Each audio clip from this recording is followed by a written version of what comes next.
কানলা মিউনিসিপ্যালিটির 10 নম্বর ওয়ার্ডে পালপাড়ায় মাস দুয়েক আগে ভাগীরথীর তীরবর্তী এলাকায় কয়েকশো মিটার ধস নেমেছিল। তার পরবর্তী সময় থেকে এখনও পর্যন্ত সেই ধস মেরামতির কোনো কাজই হয়নি এলাকাবাসীর দাবি। এই রিমেল ঘূর্ণিঝড় আসলে বড়সড় ক্ষতির আশঙ্কা এলাকাবাসীর। কানলা পৌরসভার উপপৌরপ্রতির দাবি, নির্বাচন চলে আসায় কাজ করা সম্ভব হয়নি, নির্বাচন না কাটলে কাজ করা সম্ভব নয়। সৈয়দ আবু জাফরের রিপোর্ট, পলাশী বার্তা।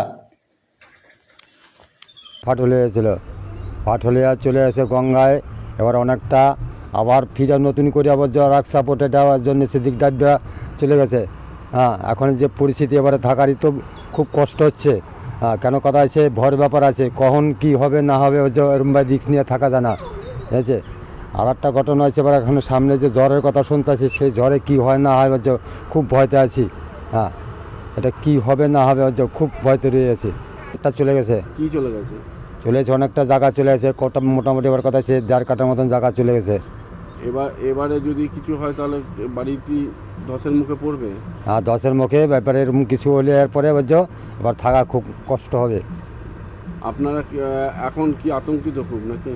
খুব ব্যাপারে চিন্তিত, খুব আতঙ্ক আছে। কখন কি হবে এরকম ভয় রয়েছে। আপনার নাম? কুটিপাল।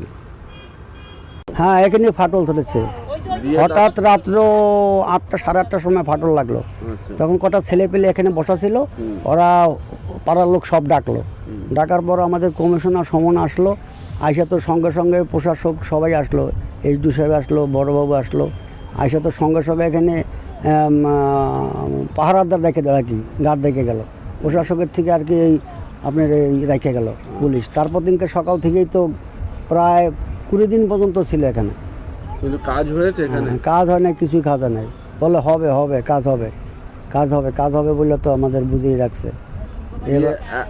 মানে এই যে এখন ঝড় আসছে, আপনারা কি মনে করেন? আমরা তো ভয় লাগছে যে এই ঝড় আসলে আমাদের কি এই পারপুরে আমাদের বাড়িঘর কি থাকবে কি না থাকবে, সেই আশঙ্কাতে আমরা খুব ভীত হয়ে গেছি। তো প্রাথমিক পর্যায়ে সামাল দেওয়ার পক্ষে আমাদের যথেষ্ট পর্যাপ্ত পরিমাণে ত্রাণ রয়েছে এবং মোকাবেলা করার জন্য আমরা যথেষ্ট প্রস্তুত রয়েছি। আর গঙ্গা পাড়ের ভাঙনের কথা যেটা আপনারা উল্লেখ করছেন, এখনও ধরুন মডেল কোড অফ কন্ডাক্ট লাগু আছে। স্বাভাবিকভাবে আমাদের অনেক বাধ্যবাধকতার মধ্যে কাজ করতে হচ্ছে।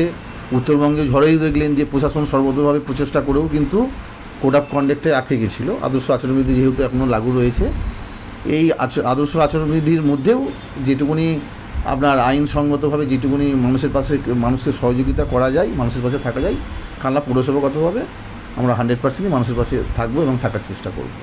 যে বিষয়টা বলছেন ওটা পৌরসভা বা আপনার হচ্ছে গিয়ে, আমি রাজ্য সরকারের বিষয়টা বলবো না।